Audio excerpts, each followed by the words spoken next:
Evet arkadaşlar.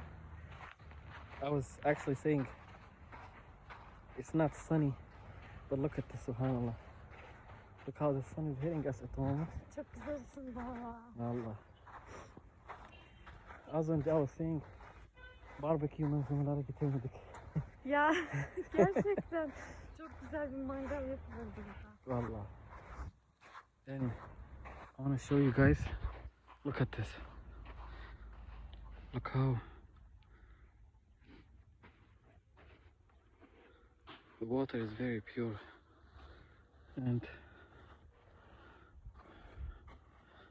subhanallah.